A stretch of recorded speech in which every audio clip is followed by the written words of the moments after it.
जय हिंद बच्चों, मैं राम चौधरी स्वागत करता हूं आप सभी का हमारे चैनल रुद्राक्ष क्लासेस में। आज की इस वीडियो में हम बात करने वाले हैं Wheatstone bridge and meter bridge के बारे में। बेसिकली मीटर ब्रिज वैसे तो सीबीएसई के सिलेबस में नहीं है, बट फिर भी हम इस पे एक शॉर्ट व्यू इसका देखेंगे। और जो इम्पोर्टेंट टॉपिक है आज का वो है आपका व्हीटस्टोन ब्रिज। क्या होता है व्हीटस्टोन ब्रिज? अब सिंपली पहले तो हम बात करते हैं कि लास्ट जो हमने पढ़ा था, हमने पढ़े थे किरचॉफ्स लॉ। तो व्हीटस्टोन ब्रिज की जो वर्किंग है या व्हीटस्टोन ब्रिज का जो प्रिंसिपल है, that is based on the principle of Kirchhoff's law and it is used to find the unknown resistance. किसी भी सर्किट में अननोन रेजिस्टेंस की वैल्यू को फाइंड करने के लिए हम व्हीटस्टोन ब्रिज प्रिंसिपल को यूज करते हैं। होता क्या है व्हीटस्टोन ब्रिज? अगर हम 4 रेजिस्टेंसेस को एक पैरेललोग्राम के फॉर्म में अरेंज कर लें, सपोज हमने 4 रेजिस्टेंस थे, those are arranged in the form of a parallelogram। हमने 4 रेजिस्टेंसेस को अरेंज किया है इस टाइप से, और जब हम पैरेललोग्राम के फॉर्म में इनको अरेंज करेंगे, अरेंज करने के बाद अगर हम इनके एक डायगोनल पे एक की और एक गैल्वेनोमीटर कनेक्ट कर दें और दूसरे डायगोनल पे अगर हम एक सोर्स ऑफ ईएमएफ कनेक्ट कर देते हैं, इसके बाद एक डायगोनल पे हमने क्या कनेक्ट किया है, एक की लगा दी है और एक गैल्वेनोमीटर लगा दिया। इसके बाद हमने क्या किया है, दूसरे डायगोनल पे हमने एक सोर्स ऑफ ईएमएफ यानी कि एक सेल और एक बैटरी कनेक्ट की। सेल और बैटरी कनेक्ट करने के बाद जब हम इस सर्किट में करंट फ्लो कराते हैं, सपोज ये जो रेजिस्टेंसेस है हमने मान लिए हैं P Q R and S. There are 4 resistances P Q R and S connected in the form of a parallelogram if no current is passing through the galvanometer।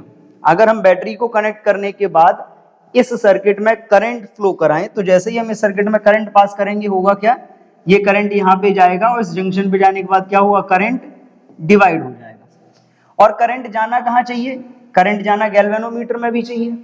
लेकिन अगर हम रेजिस्टेंसेस को कुछ इस टाइप से एडजस्ट करें कि no current will pass through the galvanometer, then the bridge is called balanced. यानी कि अगर कोई भी करंट गैल्वेनोमीटर से पास नहीं हो रहा है तो उस सिचुएशन में हम ब्रिज को क्या बोलेंगे, बैलेंस्ड बोलेंगे, या सर्किट को माना जाएगा कि circuit is in equilibrium state और bridge is balanced. And according to the Wheatstone bridge principle, when bridge is in balanced condition, अगर हम बात करते हैं यही फॉर बैलेंस्ड ब्रिज,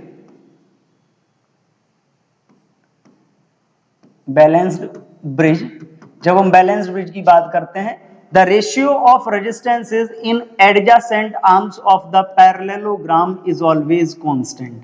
यानी कि अगर ब्रिज अपना बैलेंस्ड कंडीशन में होगा, बैलेंस्ड कंडीशन कब मिलती है, जब हम बोलते हैं इसको फॉर नल डिफ्लेक्शन।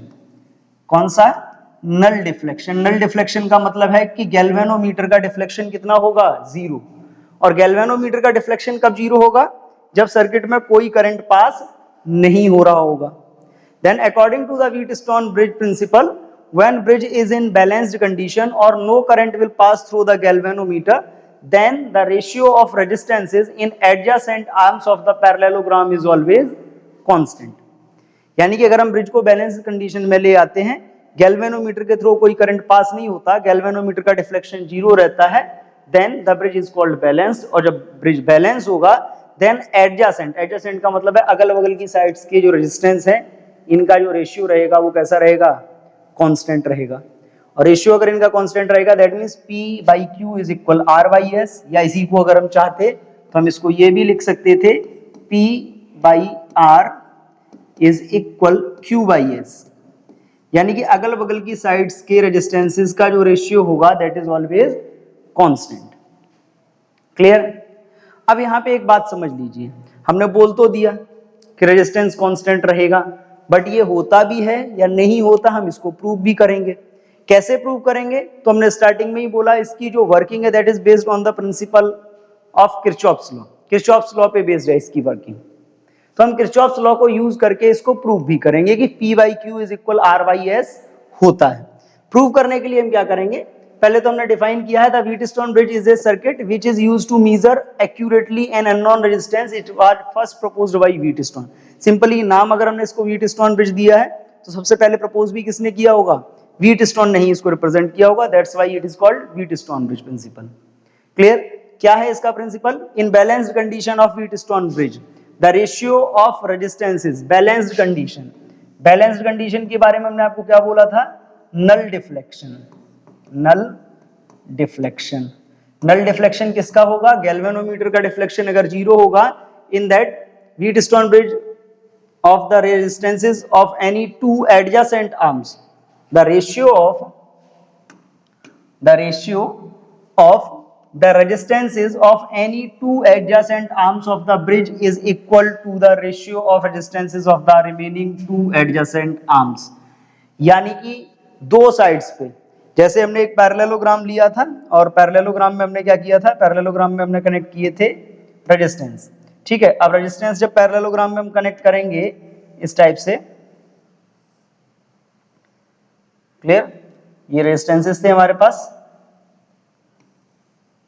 ये पैरेललोग्राम है और इस पैरेललोग्राम में अगर हम बात करते हैं, ओके दिस इज ओके, ठीक, इसमें हम यहाँ पे चार रेजिस्टेंसेस को लगा देते हैं और इन रेजिस्टेंसेस को लगाने के बाद ये पैरेललोग्राम था और इस पैरेललोग्राम में हम कनेक्ट करेंगे रेजिस्टेंस। 4 रेजिस्टेंस हमने कनेक्ट किए हुए हैं, एक रेजिस्टेंस ये रहा P, एक रेजिस्टेंस हमने इधर कनेक्ट कर दिया Q, एक रेजिस्टेंस हमने इधर कनेक्ट कर दिया R और एक हमने रेजिस्टेंस इधर कनेक्ट कर दिया S। इसके बाद हमने क्या बताया था कि एक डायगोनल पे हम लगाएंगे की और की के साथ में लगेगा एक गैल्वेनोमीटर, और जो दूसरा डायगोनल होगा इस दूसरे डायगोनल पे हम एक दूसरी की लगाएंगे और की के साथ हम एक सेल या बैटरी को कनेक्ट कर देंगे और हम इसमें करंट पास कराएंगे। जब करंट पास होगा, if bridge is balanced, bridge is balanced का मतलब है कि गैल्वेनोमीटर का डिफ्लेक्शन कितना हो जाएगा? Zero. Deflection in galvanometer zero हो जाएगा तो ब्रिज हमारा कैसा होगा? बैलेंस्ड। और उस बैलेंस स्टेट में दो एडजेसेंट साइड्स के रेजिस्टेंसेस का जो रेशियो होगा वो बची हुई दो साइड्स के रेशियो के इक्वल होगा, या हम कह सकते हैं ratio of resistances in two adjacent arms of the bridge is always constant, यानी कि P by Q is equal R by S, ये रेशियो कैसा रहेगा? कांस्टेंट रहेगा। क्लियर है? हम इसको प्रूव करते हैं। प्रूव करने के लिए एक कॉमन सी कंडीशन केवल देख लीजिए कि जब हम इसको प्रूव करेंगे तो प्रूव करने के लिए हमारे पास डायग्राम तो ऑलरेडी हमें दिया ही हुआ है, ठीक है, ये डायग्राम है, इसी डायग्राम के बेस पे हम इसको प्रूव करते हैं। और प्रूव करने के लिए सपोज, अब देखो इसमें हमने माना है कि suppose total current passing through the battery is I। जब ये करंट यहाँ पे आएगा, सपोज इस साइड में कितना करंट गया? I1, नीचे कितना गया? I2। अब यही करंट जब इधर जाएगा तो देखो नीचे करंट जाना नहीं है गैल्वेनोमीटर में, दैट मीन्स टोटल करंट इधर पास हो जाएगा। कितना हो जाएगा? ये I1। ऐसे ही जब इधर से आएगा टोटल करंट इधर पास हो जाएगा, ये कितना हो जाएगा? I2। तो देख लीजिए P में कितना करंट है? I1, R में कितना है? I2, Q में कितना है? I1 और S में कितना है? I2। अब इस डायग्राम में अगर हम देखें तो by using KVL, Kirchhoff's voltage law, हम दो लूप को बना लेते हैं। कितने लूप बनते हुए दिख रहे हैं? दो लूप। एक लूप तो आपका ये दिख रहा है, क्लियर? अब इस लूप में हम एज्यूम कर लेते हैं कि करंट का सर्कुलेशन कुछ इस टाइप से है, ठीक है, ये लूप 1 और ये लूप 2, इसमें भी हम करंट का सर्कुलेशन मानेंगे इस टाइप से, ठीक, ये लूप 2। अब दोनों लूप्स में देखो, फॉर लूप कौन सा है हमारा? 1 हमने इसको माना है। लूप 1 में देखो, लूप 1 में हम क्या अप्लाई करेंगे? KVL यूज करेंगे, बाई KVL। क्या होता है KVL? Algebraic sum of EMF is equal होता है algebraic sum of voltage loss. Clear? अब देखो इस लूप में कोई भी सेल या बैटरी नहीं लगा है, दैट मींस EMF कितना हो गया? 0 इज इक्वल। अब यहां पे देखो रेजिस्टेंस दो है P और R। P में करंट ये जा रहा है अपवर्ड और रोटेशन भी उसी सीक्वेंस में है, तो ये क्या हो जाएगा? P, यानी कि अगर हम बात करते हैं तो ये I1 इंटू P, क्योंकि I1 की डायरेक्शन रोटेशन से मैच कर गई है और जहां रोटेशन से डायरेक्शन मैच कर जाती है वो करंट कैसा होता है? पॉजिटिव। तो I1 इंटू P। इसके बाद हम करते हैं बात I2 की, तो देखो रोटेशन ऊपर जा रहा है, I2 किधर जा रहा है? नीचे, तो I2 हो गया निगेटिव, प्लस I2 हो गया निगेटिव, ये किस रेजिस्टेंस में है? That is into R। अगर हम इसको सॉल्व करेंगे तो ये क्या होगा? I1 इंटू P ठीक। I2 इंटू आर इधर आएगा, पॉजिटिव हो जाएगा, I2 into R equation number 1। ठीक। इसी टाइप से हम बात करते हैं किसमें, लूप सेकंड में, फॉर लूप सेकंड। अब देखो सेकंड लूप में फिर से हम वही अप्लाई करेंगे, केबीएल, तो वाई केबीएल। केबीएल अगर हम सेकंड लूप में अप्लाई कर देते हैं तो सेकंड लूप में केबीएल अप्लाई करने पे होगा क्या। अब देखो केबीएल हमने अप्लाई इसमें किया, फिर से वही बात आएगी, summation of E is equal summation of I R. अब यहां पे देखो जरा, इसमें कोई वोल्टेज सोर्स है नहीं है, और अगर इसमें कोई वोल्टेज सोर्स नहीं है तो इसमें भी क्या होगा, टोटल ईएमएफ तो जीरो ही रहेगा। और टोटल ईएमएफ अगर जीरो हो गया इसका, तो अब देखो टोटल ईएमएफ इसका जीरो हो गया, तो ये हो गया जीरो इज इक्वल, इसमें भी दो रेजिस्टेंस है Q और S। Q में करंट I1 जा रहा है जो रोटेशन के सिमिलर है नीचे की तरफ, रोटेशन भी ऐसा ही है, दैट मींस I1 पॉजिटिव, और R में करंट जा रहा है I2 ऊपर की तरफ और रोटेशन है नीचे की तरफ, यानी कि ये अपोजिट, यानी कि I2 हो गया फिर से नेगेटिव। तो कितना आएगा, I1 पॉजिटिव है इंटू Q प्लस I2 कैसा है, नेगेटिव है, किसमें है, S में। शिफ्ट करेंगे तो क्या हो जाएगा, I1 into Q is equal I2 into S, equation number 2। तो केवीएल को यूज करके हमने दोनों के लिए दो इक्वेशंस फाइंड कर ली। अब इन्हीं दोनों इक्वेशंस को हम आपस में डिवाइड कर लेते हैं। डिवाइड करेंगे तो क्या आएगा, नाउ हम बात करते हैं equation 1 divided by equation 2। Equation 1 में 2 का डिवाइड करो, इक्वेशन 1 क्या है, I1 into P is equal I2 into R. तो I1 इंटू पी और इसमें क्या है, I1 into Q divided by I1 into Q is equal I2 into R upon I2 into S. क्या कैंसिल हो रहा है, I1 से I1, I2 से I2 कैंसिल हो जाएगा, तो फाइनली हमारे पास क्या बचेगा, P by Q is equal R by S. Clear. यही बात हम कर रहे थे कि अगर नल डिफ्लेक्शन स्टेट में है कोई ब्रिज, यानी कि ब्रिज अगर बैलेंस्ड है और बीच वाली साइड में कोई करंट पास नहीं हो रहा है, then the ratio of two adjacent arms of the parallelogram is always constant। तो पैरेललोग्राम की जो एडजेसेंट आर्म्स हैं उनमें रेजिस्टेंसेस का जो रेशियो होगा दैट इज ऑलवेज कांस्टेंट, वो कांस्टेंट रहेगा, और हमने यहाँ पे उसको प्रूव भी किया है। अब बात ये आती है कि जब हम व्हीटस्टोन ब्रिज की बात कर रहे थे तो हमने क्या बोला, it is used to measure the unknown resistance. Unknown resistance को मेजर करने के लिए यूज करते तो हम कैसे करेंगे, अगर मान लीजिए जैसे ये फॉर्मूला हमको मिला है, हमको अगर किसी रेजिस्टेंस की वैल्यू फाइंड करनी है तो हम उसी रेजिस्टेंस को तीन नॉन रेजिस्टेंस के साथ कुछ इस टाइप से अरेंज करते हैं कि ब्रिज बैलेंस हो जाए, और तीन रेजिस्टेंस जो हमारे पास नॉन है उनकी वैल्यूज हम इस इक्वेशन में प्लेस करके अननोन रेजिस्टेंस को कैलकुलेट कर सकते हैं। क्लियर है। अब बात हम करेंगे, जब हमने टॉपिक पढ़ा है तो इससे रिलेटेड कुछ न्यूमेरिकल्स भी होंगे, तो न्यूमेरिकल्स पे आते हैं। न्यूमेरिकल हमको दे रखा है ये ऑल इंडिया एग्जाम 2012 का, यानी कि सीबीएसई एग्जाम 2012 का है।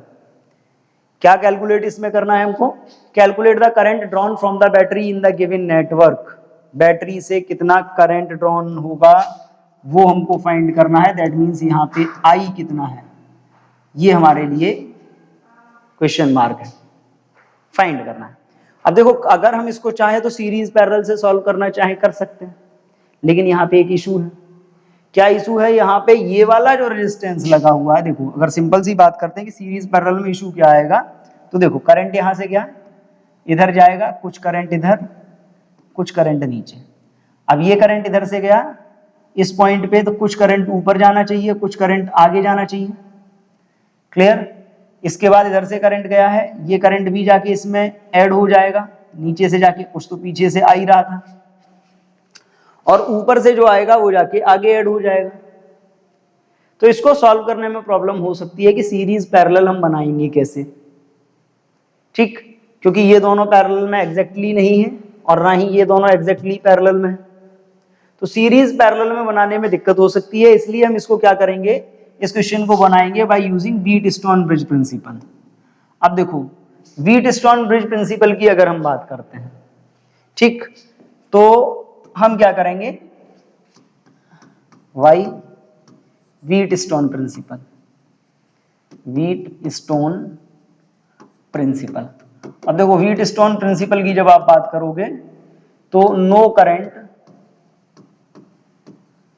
करंट विल पास थ्रू किससे, 5 ohm, R2 is equal 5 ohm. Then तो हमें मानना पड़ेगा कि 5 ओम वाले में कोई भी करंट पास नहीं होगा।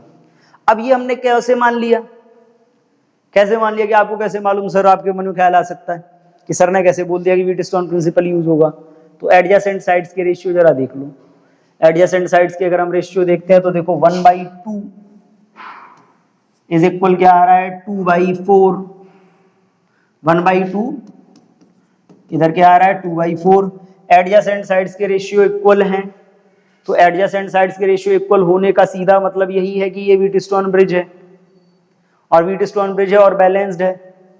बैलेंस्ड है दैट मीन्स बीच वाली साइड में कोई करंट पास होगा नहीं, दैट मीन्स इससे अगर कोई करंट पास नहीं होगा तो ये जो सर्किट है हमारा कुछ इस टाइप से हमको दिखेगा। देखो अगर हम इस सर्किट में कोडिंग कर लें, इसको मान लें ए, इस पॉइंट को मान लें बी, ठीक है, इस पॉइंट को हमने क्या माना है, बी, इस पॉइंट को हमने माना है सी, और इस पॉइंट को हमने क्या माना है, डी।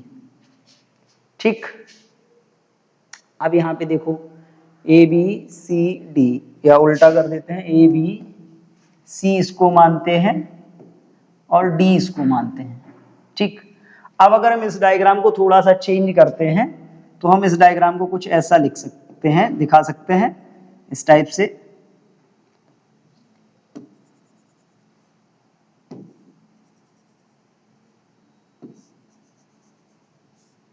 ठीक, ये हो गया आपका ए, ये हो गया आपका बी, ये हो गया आपका सी, और ये हो गया आपका डी।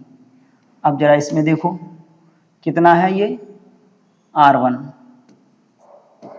1 ओम, ए और बी के बीच में ये हो गया R1। ठीक, बी और सी उधर है तो बी और सी के बीच में ये हो गया आपका 2 ओम, कौन सा हो गया ये, R5। ठीक, ए और डी के बीच में है 2 ओम, ये R4, ये हो गया 2 ओम, और ये हो गया आपका डी और सी के बीच में 4 ओम, 4 ओम, और ये कौन सा है, R3, और लास्ट हो गया आपका ये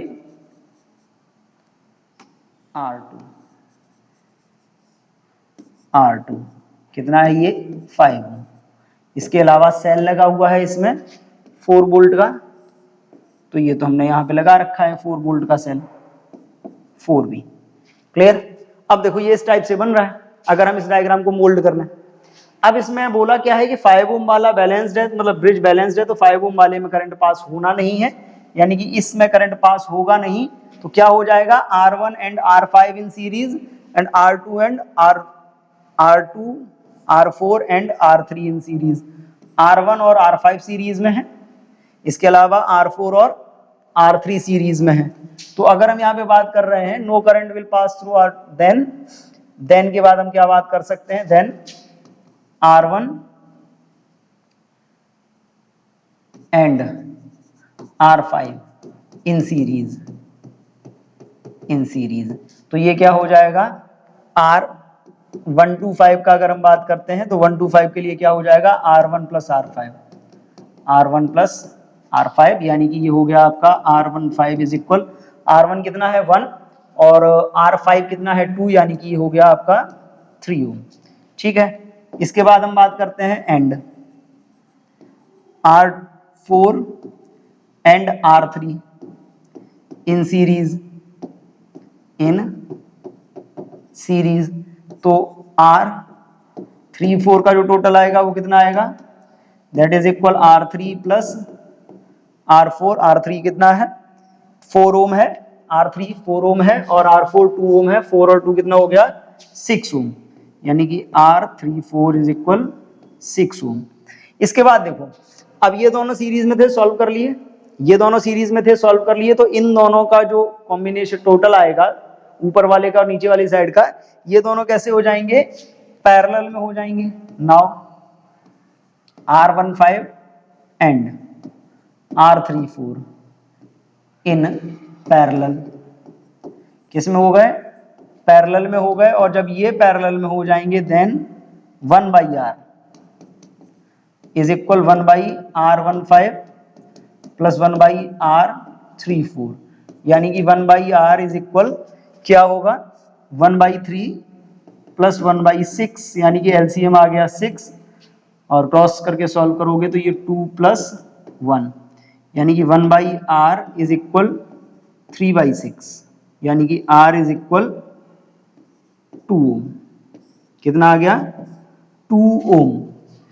तो ओवरऑल रेजिस्टेंस कितना आया इसका, 2 ओम। और जब ओवरऑल रेजिस्टेंस 2 ओम आ रहा है, वोल्टेज कितना है, 4 वोल्ट है।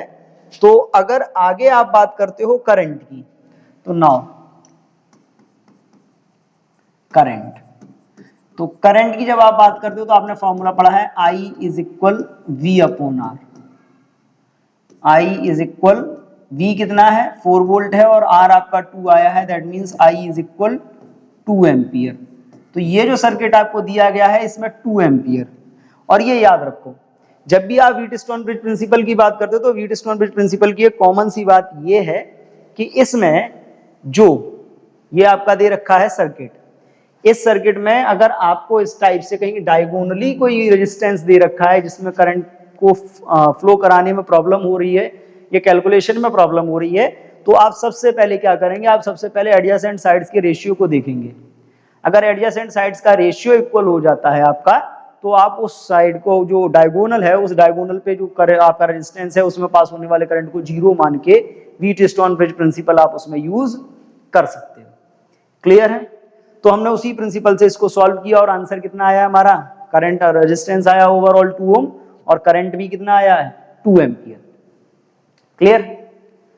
तो इस टाइप से हमने इसको सॉल्व किया। अब ये तो थी बात व्हीटस्टोन प्रिंसिपल की।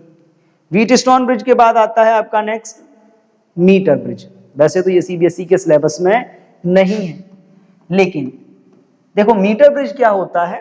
मीटर ब्रिज भी एक डिवाइस है that is used to measure the unknown resistance of wire.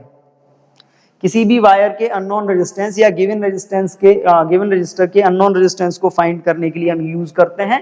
And it is also based on the principle of Wheatstone bridge. इसकी भी जो वर्किंग है वो किसके प्रिंसिपल पर बेस्ड है, व्हीटस्टोन ब्रिज के प्रिंसिपल पर बेस्ड है। ठीक है, ब्रिज वर्ड यूज हुआ है, यहीं से क्लियर हो जाता है कि ये भी व्हीटस्टोन ब्रिज प्रिंसिपल पर बेस्ड है, बट इसको मीटर ब्रिज बोलते हैं। मीटर ब्रिज क्यों बोलते हैं, उसके पीछे भी एक लॉजिक है। बेसिकली जब आप बात करते हो मीटर ब्रिज की, तो मीटर ब्रिज में होता क्या है, मीटर ब्रिज में एल शेप की 2 स्ट्रिप होती है इस टाइप से। मान लीजिए एक स्ट्रिप ये है, ठीक, एल शेप में ये हो गई, एक और होगी एल शेप में एक स्ट्रिप, एक मान लीजिए ये हो गई आपकी, ये 2 एल शेप में है, इनके बीच में एक स्ट्रेट रेक्टेंगुलर स्ट्रिप होती है। ठीक, तो इस टाइप से हम स्ट्रिप को 3 को अरेंज करते हैं और 2 गैप क्रिएट कर लेते हैं। इसमें क्या होता है कि ये जो एल शेप की पहली स्ट्रिप है और जो बीच वाली स्ट्रिप है, इनके बीच में हम एक रेजिस्टेंस बॉक्स लगा देते हैं। क्या लगा देते हैं, रेजिस्टेंस बॉक्स लगा देते हैं, जिसकी वैल्यू हमको मालूम होती है। क्लियर? जो दूसरा वाला गैप है, इस दूसरे वाले गैप में हम क्या करते हैं, हम एक अननोन रेजिस्टेंस लगा देते हैं। क्या लगा देंगे, अननोन रेजिस्टेंस। ये हो गया आपका अननोन रेजिस्टेंस। ठीक, अननोन रेजिस्टेंस हमने यहां पे लगा दिया S, और ये रेजिस्टेंस बॉक्स जो है इसका रेजिस्टेंस हो गया R। ठीक, इधर R और इधर S, ये हो गया आपका अननोन।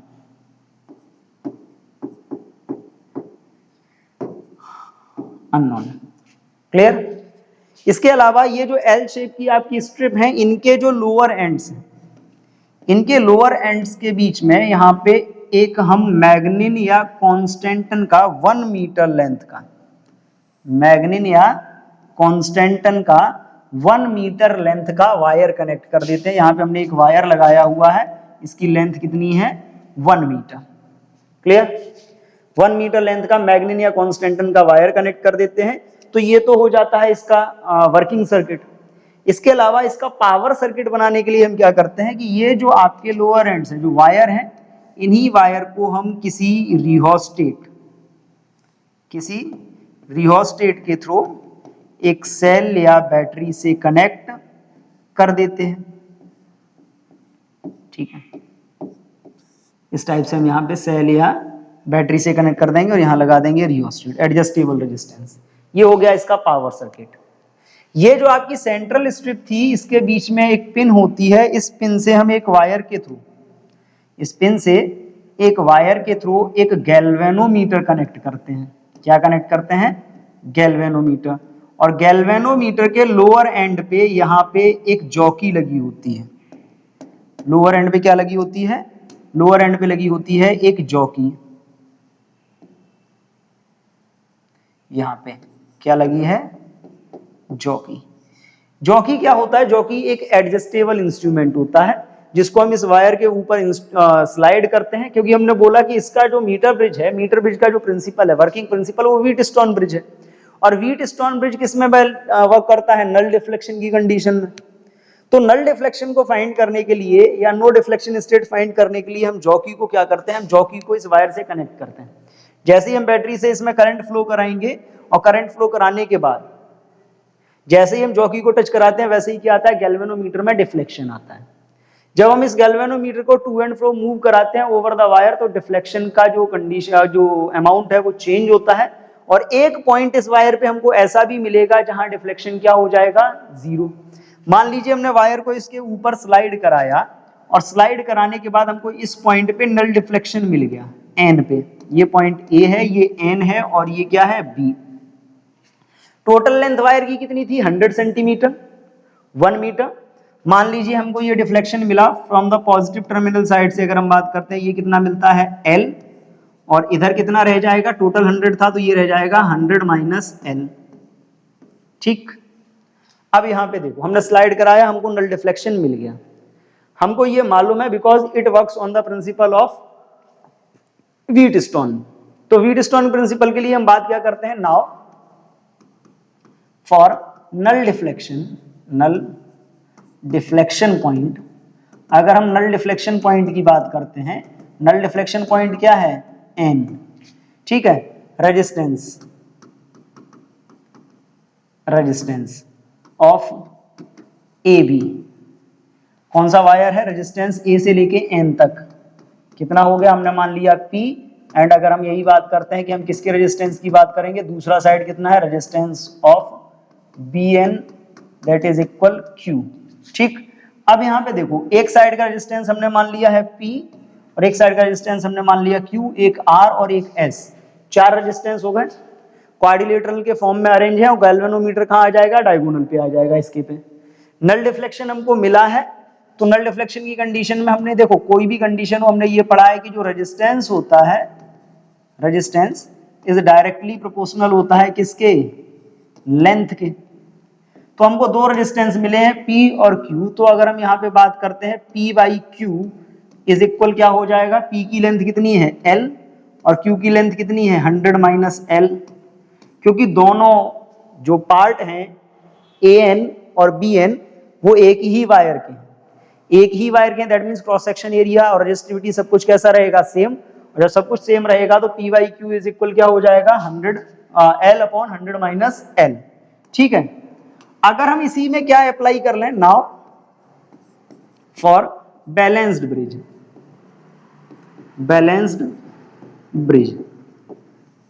ब्रिज की कंडीशन आपने क्या पढ़ी है? आपने पढ़ी है P by Q is equal R by S। तो P by Q is equal R by S। तो P by Q is equal R by S आपने अगर पढ़ा है तो P की यहाँ पे आपको क्या मिलेगा? R by S is equal P by Q की वैल्यू कितनी है? L by 100 minus L। हो गया।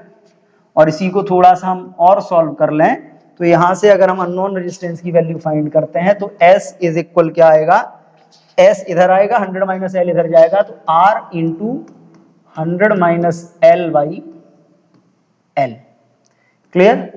ये आ गई आपकी वैल्यू, किसकी आ गई? अननोन रेजिस्टेंस की, by using the principle of meter bridge. Meter bridge का कोई अलग से प्रिंसिपल नहीं है, it is based on the principle of Wheatstone bridge.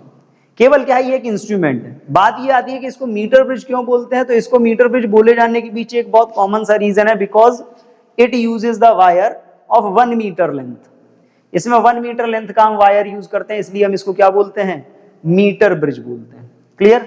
एक चीज और याद रखना कि ये जरूरी नहीं है कि S is equal R into 100 minus L upon L हो, चेंज भी हो सकता है। क्या चेंज हो सकता है कि मान लीजिए हमने L उधर माना हो, 100 माइनस एल इधर माना हो, या मान लीजिए R उधर माना हो, S इधर माना हो, तो उसके अकॉर्डिंग चेंज होगा। सिंपली एडजेसेंट साइड्स का जो रेशियो होगा वो कैसा रहेगा? कांस्टेंट रहेगा। एडजेसेंट राइट साइड्स का रेशियो लेना है हमको। ठीक, अब देखिए इसी पे बेस्ड कुछ न्यूमेरिकल्स है। क्या है? एक न्यूमेरिकल ये दिया है, ऑल इंडिया बोर्ड एग्जाम 2012 का है।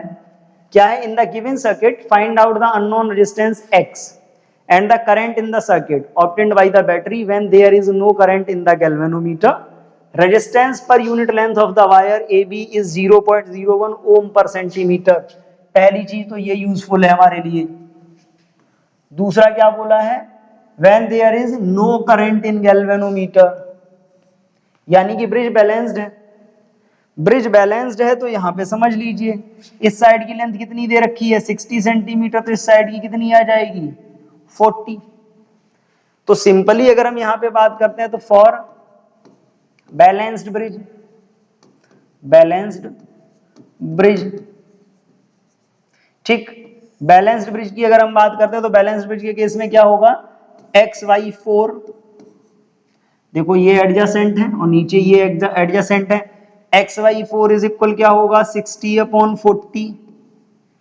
क्लियर? 0 से 0 कैंसिल, इससे कैंसिल करोगे तो 4 से 4 कैंसिल हो जाएगा, तो ये तो कितना आएगा आपका? X इज इक्वल कितना आ गया? 6 ओम। सिंपली देखने में ये मीटर ब्रिज का क्वेश्चन है, बट सॉल्व तो व्हीटस्टोन ब्रिज के ही प्रिंसिपल से हो गया। तो क्वेश्चन आ भी सकता है, फिर आप ये भी नहीं कह पाओगे कि ये मीटर ब्रिज नहीं था सिलेबस में, क्योंकि व्हीटस्टोन ब्रिज से सॉल्व हो रहा है, तो ये व्हीटस्टोन ब्रिज का ही एक एप्लीकेशन है। क्लियर? अब बात आती है कि रेजिस्टेंस पर यूनिट लेंथ दिया है, हमको फाइंड क्या करना है? Find out the given circuit X की value and the current in the circuit. अब देखो करंट के लिए आपको चाहिए रेजिस्टेंस। नाउ ओवरऑल या resultant resistance of circuit, resultant resistance. ठीक है, आप देखो रिजल्टेंट रेजिस्टेंस के लिए क्या होगा? ऊपर वाले रेजिस्टेंस दोनों सीरीज में है, तो x प्लस 4 कितना हो जाएगा? 10, और नीचे ये पूरे वायर का रेजिस्टेंस, आपका वायर का रेजिस्टेंस और इन दोनों का टोटल कैसा हो जाएगा? पैरेलल में, क्योंकि बीच वाली साइड में तो करंट फ्लो हो ही नहीं रहा, तो ये वाली साइड इसके पैरेलल हो गई। पैरेलल हो गई that means 1/r is equal क्या होगा? 1/x प्लस 4, क्योंकि ये सीरीज में थे, प्लस 1 रेजिस्टेंस ऑफ वायर।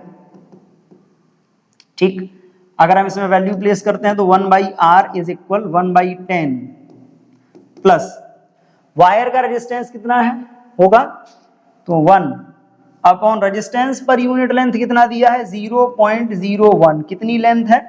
ओम पर सेंटीमीटर। ये कितनी लेंथ है टोटल? पर सेंटीमीटर दे रखी है, ये कितनी है? 100 सेंटीमीटर है। दैट मींस यहाँ पे क्या हो जाएगा? 0.01 इंटू 100 मल्टीप्लाई करेंगे तो 1/r is equal 1/10 plus 1/1। Okay, LCM लोगे तो 1/r इज इक्वल, एलसीएम आएगा 10। ठीक है, 10 एलसीएम आया तो ये 1 प्लस 10 यानी कि 11/10। तो 11/10 आने का मतलब है r is equal 10/11। 1/r is equal क्या आया है? 11/10, तो r इज इक्वल 10/11। ये तो आ गया रेजिस्टेंस, बट रेजिस्टेंस हमको फाइंड नहीं करना है, हमको क्या फाइंड करना है? करंट। नाउ करंट कितना होगा देख लीजिए, I इज इक्वल क्या होता है? V upon R। ठीक है, इसको हम ये लिख सकते हैं V इंटू 1/r, और 1/r हमको मालूम था 11/10 है, तो ये कितना हो जाएगा I इज इक्वल V कितना है 5 वोल्ट इंटू 11/10, यानी कि इसको अब आप करोगे तो 2 यानी कि आएगा 5.5 एम्पियर। कितना आया करंट 5.5 एम्पियर। और सिंपली हमने इसको किससे सॉल्व कर लिया, bye using the principle of Wheatstone bridge, भले ही ये मीटर ब्रिज का था। क्लियर। और इस क्वेश्चन में तो बोला भी गया था कि करंट फ्लो नहीं हो रहा, दैट मींस वो बैलेंस्ड है। बात करते हैं आगे, अगले क्वेश्चन को देखते हैं। अगला क्वेश्चन क्या है, in a metre bridge the null point is found at a distance of 40 centimetre from A. Okay, if the resistance of 12 ohm is connected in parallel with S, then null point occurs at 50 centimeter from A. Determine the values of R and S. ठीक है, अभी यहां पे देखो, ठीक है, by Wheatstone principle, Wheatstone principle, ठीक है, व्हीटस्टोन प्रिंसिपल व्हेन कंडीशन हमने क्या ली है 12 ओम इज नॉट कनेक्टेड, यानी क्या दिया है S, और 12 ohm is not connected, not connected. ठीक, अब देखो जब 12 ओम कनेक्ट नहीं था तो व्हीटस्टोन प्रिंसिपल के अकॉर्डिंग कितना होगा R by S is equal कितने पे नल डिफ्लेक्शन दे रखा है 40 सेंटीमीटर पे, यानी कि ये 40, ये 40, ठीक, तो इधर कितना रह गया 60, तो ये कितना हो जाएगा 40/60। क्लियर, यानी कि जो आपका R आएगा, R इज इक्वल क्या आएगा, अगर कैंसिल करते हैं 2/3 तो 2S/3, R is equal 2S/3। एक वैल्यू तो ये आई है हमारे पास, अभी ये एग्जैक्ट वैल्यू नहीं है बट एक रिलेशन आ गया, R इज इक्वल 2S/3। दूसरी कंडीशन क्या दी है कि कंडीशन हमको ये दी है when 12 ohm is connected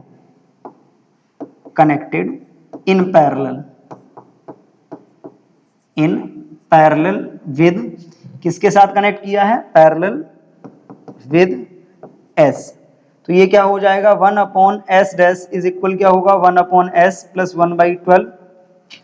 parallel में कनेक्ट है, तो पैरेलल में कनेक्ट होने का मतलब यहां से अगर आप सॉल्व करोगे तो 1/S डैश इज इक्वल क्या होगा 12S अपॉन इधर क्या हो जाएगा 12 प्लस S। क्लियर, अब ये देखो 12 प्लस S अपॉन 12S आ गया, ये आ गया, ये रिलेशन हमको मिल गया। अब इसी रिलेशन को अगर हम इसमें यूज करें नाउ बाय व्हीटस्टोन प्रिंसिपल,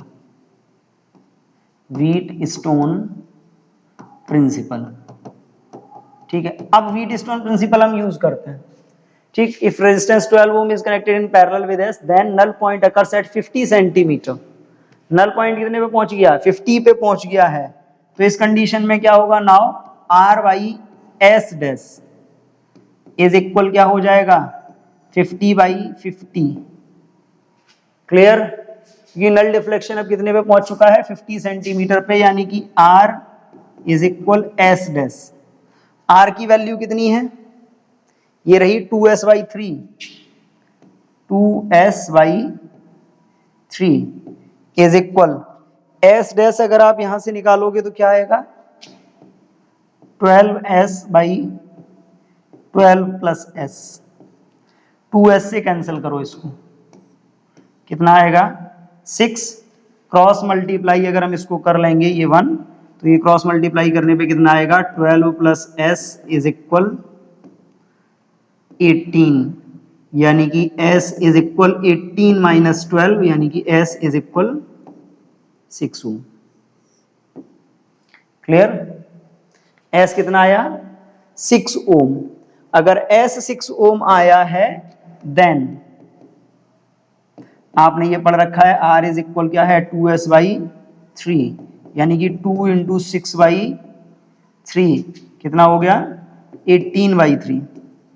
तो R इज इक्वल 2 इंटू 6 12 होता है, that is my mistake, 12/3, that means R is equal 4 ohm. R और S दोनों की वैल्यूज आ गई।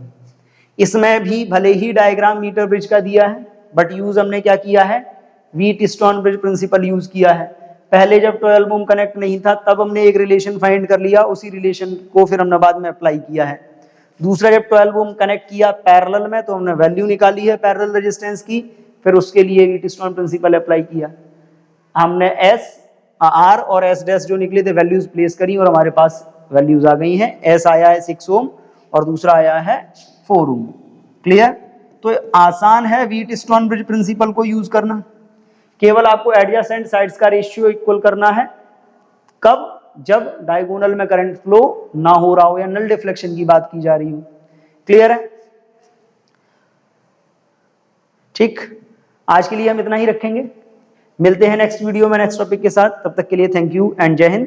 और आपको मालूम है कि ये जो क्लास में हम पढ़ा रहे हैं, जो लेक्चर पढ़ रहे हैं, इसके जो क्लास नोट्स हैं वो आप दिए गए वीडियो के डिस्क्रिप्शन में जाके डाउनलोड कर सकते हैं। इसके अलावा इस वीडियो के डिस्क्रिप्शन में आपको इस चैप्टर के कंप्लीट नोट्स और प्रैक्टिस शीट भी मिल जाएगी, उसकी भी लिंक मिल जाएगी, उसको भी आप जाके डाउनलोड कर सकते हो और अपनी तैयारी प्रॉपर तरीके से कर सकते हो। क्लियर है? आज के लिए इतना ही रखते हैं। तब तक के लिए मिलते हैं नेक्स्ट वीडियो में। तब तक के लिए थैंक यू एंड जय हिंद।